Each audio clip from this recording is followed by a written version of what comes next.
It was just after dawn on a quiet Sunday, March 5th, 2023. Mogi das Cruzes, Brazil. The kind of morning where the world still feels asleep. A man, 68 years old, was sitting outside his sister's house in a calm, residential neighborhood. He was visiting for the weekend, a simple, peaceful scene. Nothing stood out, until it did. A car, with tinted windows and a low engine hum, slowed to a stop along the curb. Inside, multiple hooded figures, faces hidden, weapons ready. In seconds, they burst from the vehicle. Gunshots tore through the morning stillness, hitting the man at close range. He had no time to react. He just collapsed on the pavement, riddled with bullets. But it wasn't over. One attacker stepped forward, and in a final, chilling act of brutality, slit the man's throat so deep that police later described it as near decapitation. This wasn't just a murder. Police called it an execution, a professional hit. And given who the victim was, few were surprised. Because the man lying dead on that sidewalk, blood pooling in the gutter, was once known as Padrinho Matador, Little Pay the Killer. He had made enemies in every dark corner of the underworld, and now it was his turn. Who was this man, and why was his death the final chapter in one of Brazil's darkest legends? This is the story of Pedro Rodrigues Filho. Pedro Rodrigues Filho was born on June 17, 1954, though there's some debate on the exact date. His life began in violence. While still in the womb, his mother, Manuela, was kicked in the stomach by her husband, Pedro Sr., during one of his many brutal beatings. That kick left Pedro with a permanently dented skull, a physical marker of the rage he was born into. His father, Pedro Sr., when sober, worked hard. But alcohol transformed him into a complete monster, prone to explosive rages that terrified the entire household. Manuela, his mother for her part, ruled her children with an iron fist and a Bible, quick to punish, never hesitating to beat her sons. It was a domino effect of fear and violence. Pedro was the oldest of at least 8 siblings, and he took that position very seriously. Family was everything to him, and he believed it was his responsibility to look out for his smaller siblings. This sense of duty would become central to his identity, and later, his violence. Life was hard. Clean water was scarce, medical care almost non-existent, disease rampant. The poor were treated as disposable. The only place Pedro felt safe was with his maternal grandparents. His grandfather, Wim, was a butcher. He taught Pedro how to hunt, fish, plant crops, and, chillingly, how to slaughter animals with great precision. At the butcher shop, Pedro learned how to bone an axe and how to use a blade, essentially, how to kill. But Wim also tried to instill a sense of morality, of what it means to be a worthy, correct, and just man. Pedro's grandmother had her own beliefs. She told him that drinking ox blood would make him strong. Pedro believed her. By the time he was 10, Pedro was working at a chicken slaughterhouse, using the very tools and methods his grandfather had taught him. He hunted monkeys, fished, and provided for his family. The lessons were clear. Survival was earned, and justice wasn't given. It had to be taken. As a child, Pedro was small, wiry, but intensely serious. He was fearless, dangerously so, and showed early signs of deep sensitivity to injustice, especially when it involved his family. But that sensitivity, my friends, curdled into something much darker in 1967, when Pedro was only 13 years old. He had taken his cousin's horse for a short ride without permission, an impulsive act. But when his cousin found him, the boy punched Pedro hard across the face. Dazed, Pedro looked up and said, "I'm going to kill you." His cousin laughed, then punched him again. Weeks passed. No apology. Other relatives mocked Pedro for being weak. Inside him, something began to fester. Not just anger, but an obsession. The opportunity for revenge came at the sugarcane mill, where Pedro and his cousin were assigned to feed cane stalks into an industrial press.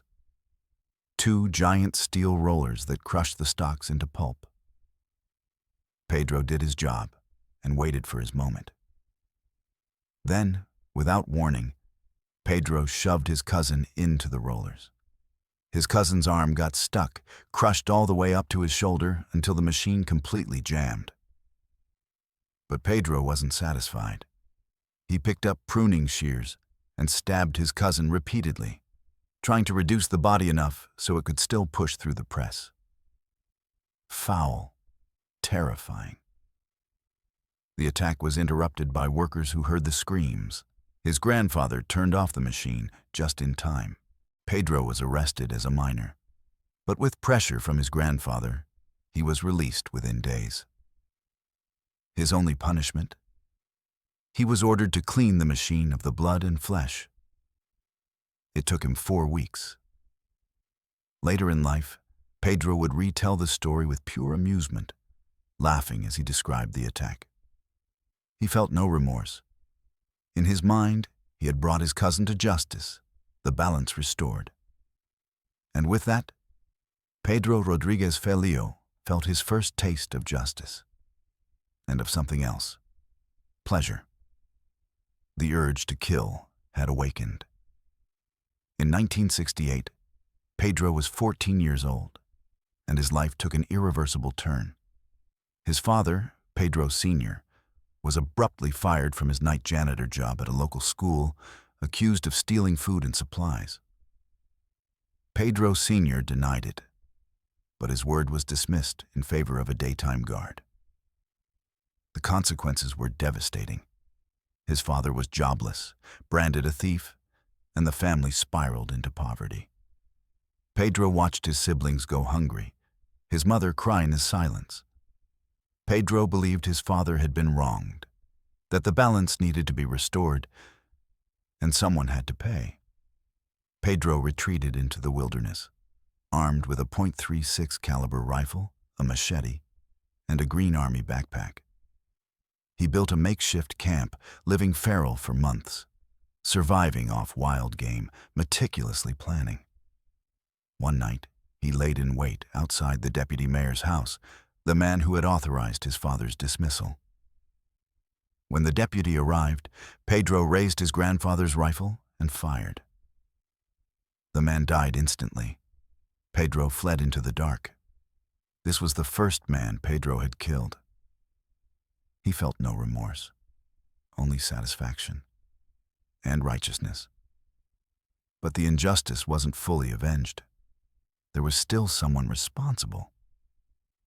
Pedro allegedly told himself that moving forward, he would tell his victims why he was going to kill them. A month later, Pedro returned to the school.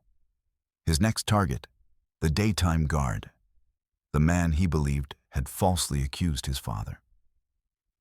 Pedro waited, lifted his gun, but didn't shoot. He forced the man into a chair, then told him exactly why he was going to die. "Did you see what you did? It destroyed my family. My brothers are starving because of you. Is it fair that you did this?" The guard sobbed, begged for his life. Pedro shot him twice. Then he piled boxes and furniture over the body, set it all on fire, and fled. Authorities were closing in. Pedro fled metropolitan São Paulo, taking refuge with his godmother. It was there he met a woman who would change his life, Binia. Binia was a widowed drug trafficker known for her beauty, influence, and iron fist control of a local criminal organization. She took Pedro in and became his lover, despite being much older. She brought him into the drug trade. Though still a minor, his relationship with Binia gave him unusual status and power within the gang. But his rapid rise stirred resentment from older traffickers. According to one rival's girlfriend, Pedro had been targeted for assassination. Pedro, always wary, kept one eye open. Soon after, Pedro was invited to a lagoon, supposedly for a swim, to smoke with the boys. But as they walked, Pedro grew suspicious. The others were acting strangely, and they were armed. Pedro, being Pedro, pulled his gun first. He ordered them to disarm. Instead, they ran. Pedro lit them up, opening fire, killing 2 and hospitalizing a 3rd. Whether paranoia or legitimate self-defense, it didn't matter. Pedro survived, and now he completely ruled through fear. From that moment, his reputation exploded.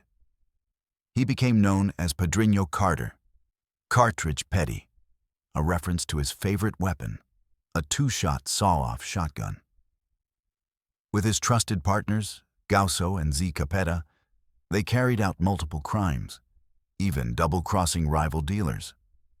Pedro lived on the edge, not to be trifled with. He slept in cars, cemeteries, and churches, hiding from both police and the notorious death squads, vigilante groups of off-duty cops who executed suspected criminals with impunity.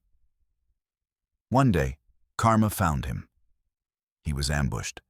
Binia was killed, and Pedro was wounded. Shattered and in poor health, Pedro sought refuge with his family once more. This time, his relatives practiced candomblé macumba, an Afro-Brazilian religion involving spiritual possession and ritual sacrifice, sometimes called black magic. They put Pedro through a ceremony involving drinking the blood of a black cat, dancing, drumming, and a ritual burial of the carcass with seeds inside. A short time later, Pedro retrieved the seeds from the buried carcass and wore them as a necklace. This was a spiritual talisman, one he believed would make him completely invincible. He claimed, "From then on, the cops opened fire, but the bullets didn't hit me. Nothing would stop me." After this, his crimes escalated. His methods grew bolder. He would soon be called something new, but only after committing his most violent offense to date. An act that would turn him into the legend he's known as today. After the bloodshed, betrayals, and rituals of his early teens, Pedro found something unexpected: love again. In Campo Grande, he met a young woman named Maria Apachida Olympia. For the first time, the boy who had killed his way through the slums seemed to have a future beyond vengeance. They fell in love, and Maria became pregnant. They moved into a small shack, and Pedro supported them the only way he knew how, operating outside the law. He stole from corrupt traffickers, robbed businesses that cheated the poor, and resold stolen goods. He saw himself as a vigilante, a Robin Hood figure. In his mind, he was doing moral work, protecting the weak, punishing the wicked, providing for the woman he loved and the child they were expecting. But that illusion of peace wouldn't last. Pedro had made a fuckload of enemies. One day, after work, Pedro returned to his shack. It was silent. Inside, he found Maria, his pregnant girlfriend, dead, murdered, along with the man Pedro had asked to protect her. The scene was horrific.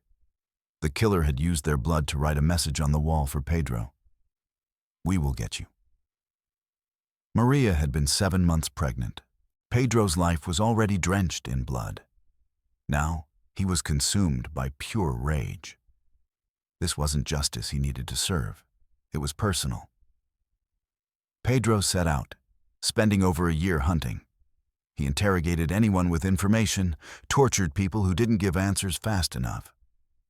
For a long time, he found nothing. He had killed and wronged so many that he no longer knew where to begin. Then, one day at a bar, a woman approached him. She had been looking for him. She was the ex-wife of a man named China. China was a drug trafficker Pedro had betrayed years earlier, stealing his drugs and guns. China had never forgotten. According to her, China had ordered Maria's murder. She showed Pedro her bruises and scars from China. Pedro believed her.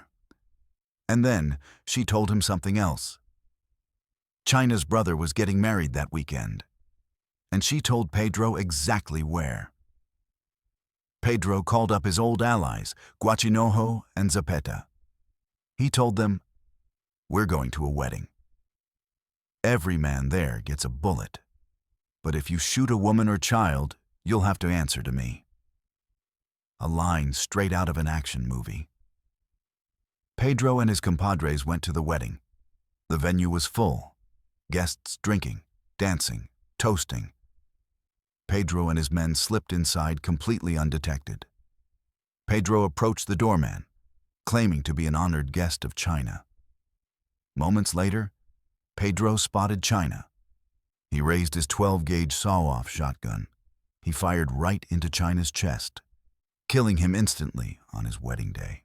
The rest was carnage. Pedro and his crew opened fire on the male guests, sparing only women and children. 7 men were killed, 16 more wounded. China's mother was even hit, though Pedro later said it was her own doing as she tried to shield her son. After the massacre, the trio simply walked out the front door, calmly and confidently. They even went to a nearby bar for a celebratory drink. From that day on, he was no longer just a teenage killer. He was known as Padrino Matador, Little Pay the Killer. His name was everywhere.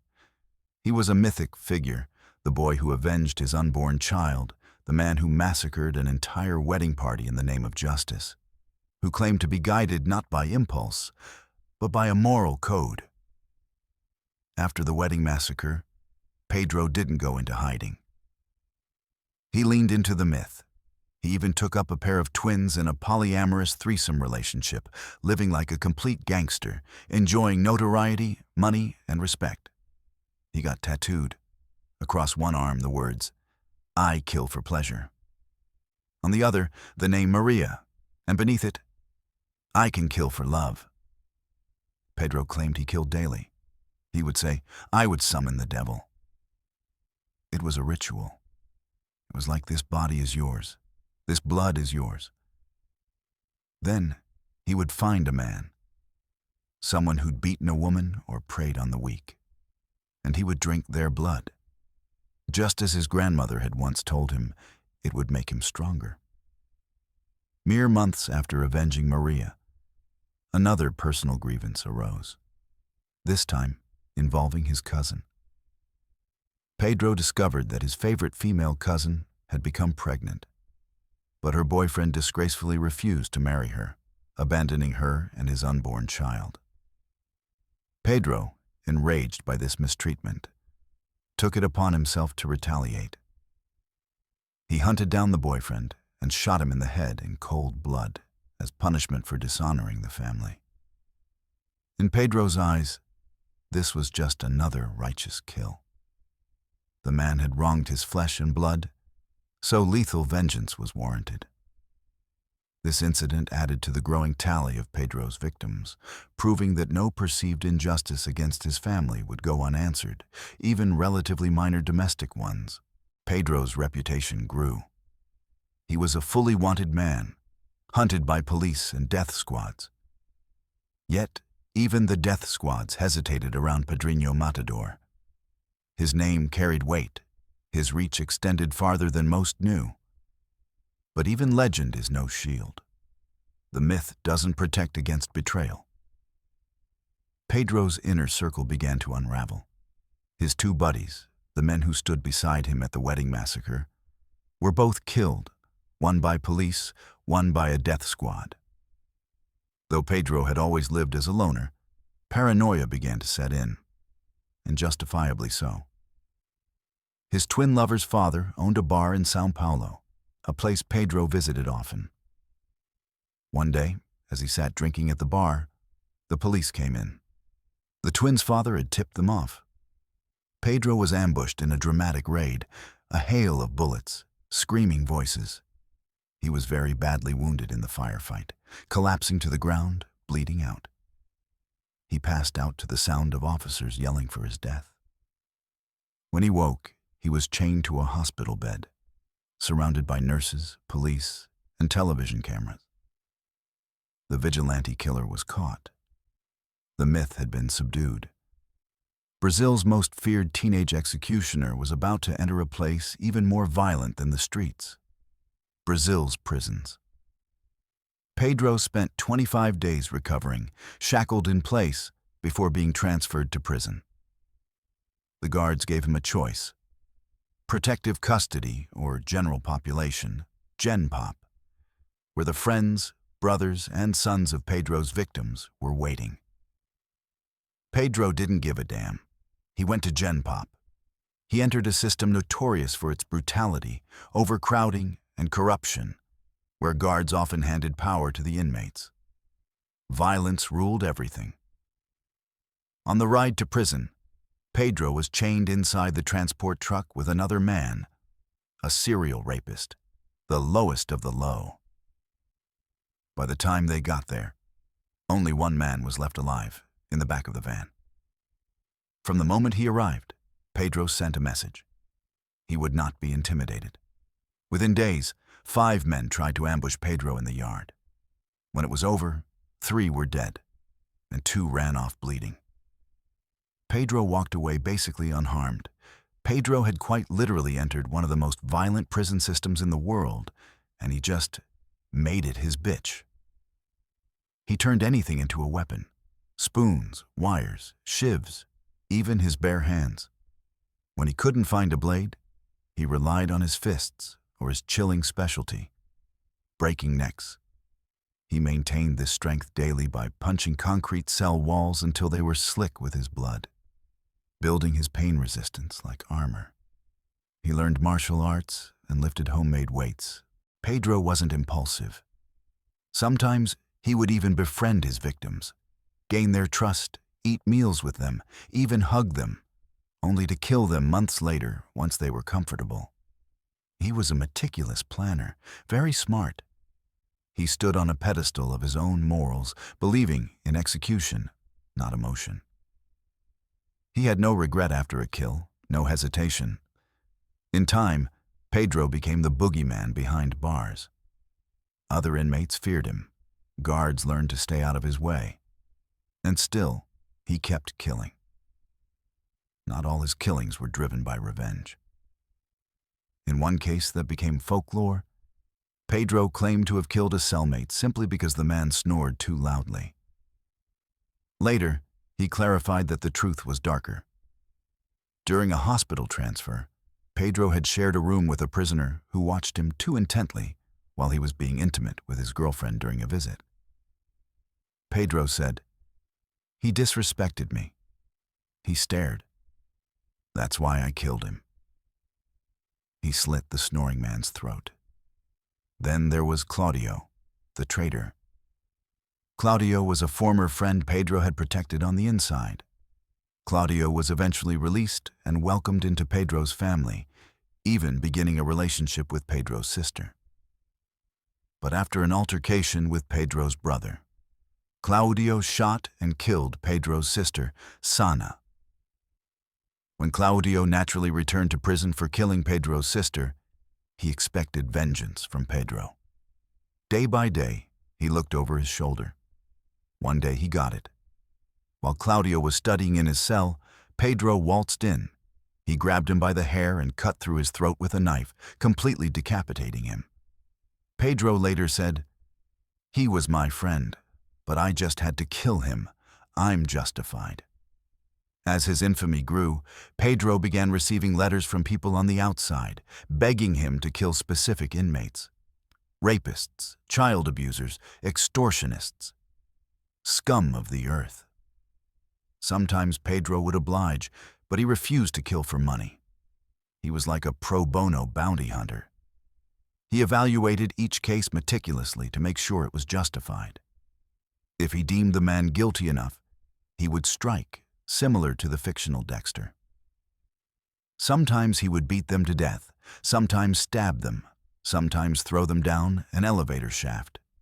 He even described luring victims into false friendships, sharing food, talking kindly, before striking with absolute ruthlessness. Pedro even told a TV reporter about the day he set a personal record: 16 people killed in one day. The story is murky, but Pedro claimed a prisoner spread a rumor that led to a friend's death. And in retaliation, he went on a stabbing spree, claiming he couldn't hear for 3 days from all the screaming. Whether true or mythologized, it fit the image Pedro cultivated: a relentless executioner who purged prison of those he deemed unworthy of life. He was the Grim Reaper of prison. His official body count was 71 confirmed kills at this point, but he insisted the number was much higher, well over 100. The state had given him a cell, and Pedro turned it into his killing fields. But none of the murders Pedro committed in prison would compare to the one that hit closest to home. One day the guards called him to the warden's office. He was surrounded by officers with drawn rifles as they delivered the news. His mother, Manuela, was murdered. She had been stabbed 21 times, her body ripped apart with a machete. And the killer was her own husband, Pedro's father. Pedro's father was arrested and was now in custody at the very same prison where Pedro was serving time. When Pedro was given the news, he was completely silent. He asked to attend the morgue viewing. Standing over his mother's mutilated body, he made a promise to her. He would kill his father, and he would eat his heart. That chance came not long after. Pedro faked an illness, lured a guard into his cell, overpowered him, and stole his gun and keys. He was seeing red. He moved on to other guards, locked them up, then walked to the wing where his father was being held. When he entered that wing, all the other inmates fled, knowing what was about to happen.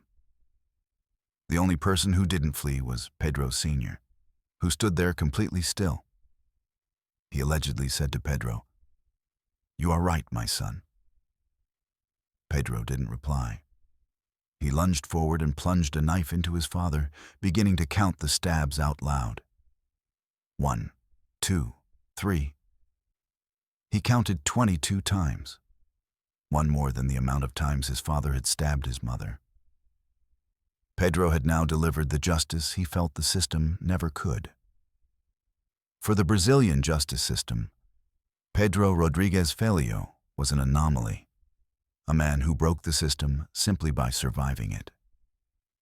He had been convicted of 71 murders, with unofficial estimates claiming more. And for those deaths, both on the streets and inside prison walls, he was sentenced to nearly 400 years behind bars. His initial conviction alone was 126 years, and killings inside prison pushed his sentence to well over 3 centuries. But in Brazil, sentencing wasn't so simple. Under the law at the time, no individual could actually be imprisoned for more than 30 years, no matter how many crimes they committed. This meant that even a man who killed dozens could, in theory, walk free after 30 years. By 2003, Pedro had reached his 30-year mark. The authorities, rattled by his infamy and public outcry, scrambled to delay his release, extending his imprisonment for 4 additional years, citing his continued violence and danger to society. There were whispers of using a now-repealed public security decree that allowed indefinite psychiatric confinement for those deemed mentally unfit. Pedro had, after all, been diagnosed by multiple psychiatrists as a psychopath, incapable of remorse, driven by violent self-affirmation. But that loophole was gone. By law, even Brazil's most prolific serial killer could be set free. On April 24, 2007, after 34 years in prison, Pedro Rodrigues Filho walked, strolled, and danced out of prison. The system had done all it could, and it still wasn't enough.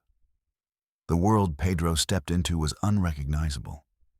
Technology had changed, cities had changed, even the people looked different. Pedro didn't know how to ride a bus, use a cell phone, or operate modern farm equipment. The man who once ruled prison yards had to ask strangers how to navigate everyday life.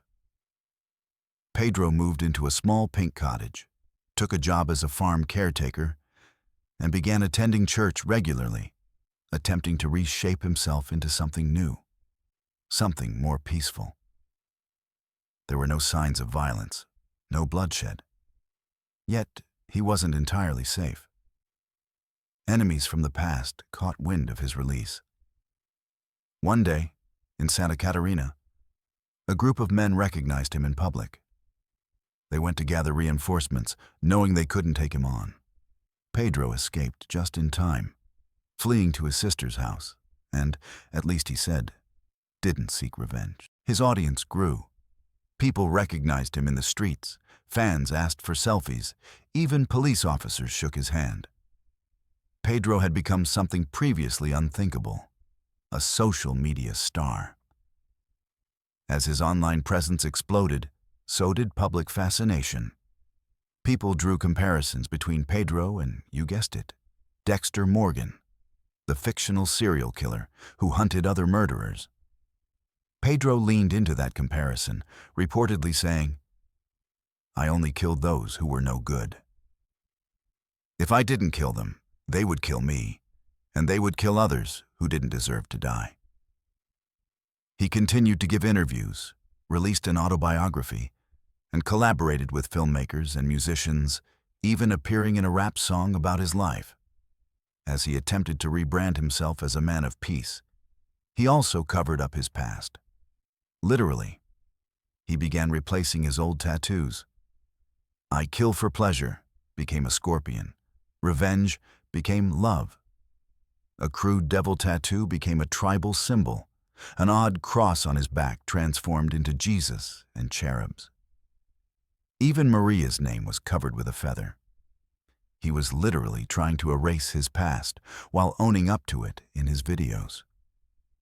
He listed himself as single on Facebook, and women filled his posts with hearts, roses, and marriage proposals.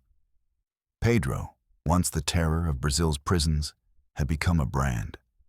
To some, a redeemed man. To others, a walking contradiction. And to many, something even stranger, an icon. Then, March 5th, 2023 came. A quiet Sunday morning in Mogi das Cruzes. The sun had begun to rise, burning off the morning fog, the air warm and humid. Pedro Rodrigues Filho was now 68 years old. His wild youth was long behind him. These days, he was known more for cooking videos and crime commentary on YouTube than the trail of bodies he'd left behind. That morning, he was visiting his sister. To neighbors, he was just a quiet old man who helped with chores and made strange rambling videos online. Pedro walked out of his sister's house, perhaps to get some air to enjoy the day. Maybe he was reflecting on the strangeness of still being alive after everything. Maybe he felt untouchable, having escaped countless ambushes, shootouts, and betrayals. Or maybe he didn't feel anything at all. What happened next took only seconds. A car pulled up to the curb, windows tinted, engine low. Inside were at least 3 men, faces hidden under hoods. The doors flung open, the gunmen burst from the vehicle. Before Pedro could speak, move, or even raise a hand, the bullets flew. The men shot Pedro in quick succession, close range, deliberate, and coordinated. Pedro collapsed on the sidewalk, bleeding out in the open air, just steps from his family's doorstep. But one of the killers wasn't finished. He stepped forward, knelt over Pedro's twitching body, and with a knife, slashed his throat so deep that police would later say that it was tantamount to beheading. The message was unmistakable. This was an execution. The assailants fled in the same vehicle, tires screeching as they vanished. Pedro's neighbors, hearing the gunfire, rushed outside. What they found was grotesque. A man lying there, riddled with bullets, his neck nearly completely severed, his blood pooling in the gutter beneath him. By the time paramedics arrived, Pedro was already dead. In his final seconds, lying in the sun, lungs collapsing, heart slowing, it's impossible to know what Pedro might have felt. Shock? Rage? Recognition? Perhaps nothing. Perhaps, as he always said, death didn't scare him. It was just the cost of the code he had to live by. A killer who once claimed to kill only those who deserved it had been killed in the same fashion, clean, cold, and without mercy. The murder bore all the hallmarks of a professional hit. Police immediately suspected revenge. Some speculated it was retaliation from an old drug ring Pedro had wronged decades ago. Others believed it came from one of the many families he'd shattered through his brutal brand of justice. By mid-2023, 3 suspects had been identified, but no arrests had been made. The killers had disappeared into the same criminal underworld Pedro once ruled. And so, after surviving decades in the most violent prisons, escaping death squads, and outliving his enemies, the man who once declared himself invincible was gunned down on the street, like so many of the men he had executed himself. His story had come full circle. The vigilante killer had become the target of vigilante-style killing. Some say it was poetic, some say it was irony. Pedro Rodrigues Filho will forever be remembered for the sheer number of people he killed. By official records, he was convicted of 71 murders between 1968 and 2023. But according to Pedro himself, that number was conservative. He claimed the true count was well over 100. 47 of his confirmed victims were inmates, most of them convicted murderers, rapists, and thieves. The rest included drug traffickers, gang members, individuals he executed during his teenage vigilante years, and a handful, as we know, were personal. At the end of the day, Pedro was diagnosed as a textbook psychopath. He was diagnosed with antisocial personality disorder, exhibited paranoid delusions, and possessed a chilling absence of empathy or remorse. Brazilian psychiatrists even labeled him the perfect psychopath. He could be calm, intelligent, and even charming. But underneath that surface was a man who had normalized murder as a way of life. Criminologist Ilana Kasoy even called him a rare Avenger-type serial killer, someone who built his entire identity around eliminating evil, with pride in the precision of his kills. Pedro's sharp memory and strategic cunning made him more than just violent. He was calculated. His background also played a role. He was born with that skull deformity caused by abuse in the womb. He was raised in a household full of chronic violence, learning to kill animals for food by the age of 10. Experts believe the combination of head trauma and early exposure to brutality shaped a brain that was simply wired to kill. Nature and nurture were clearly at play.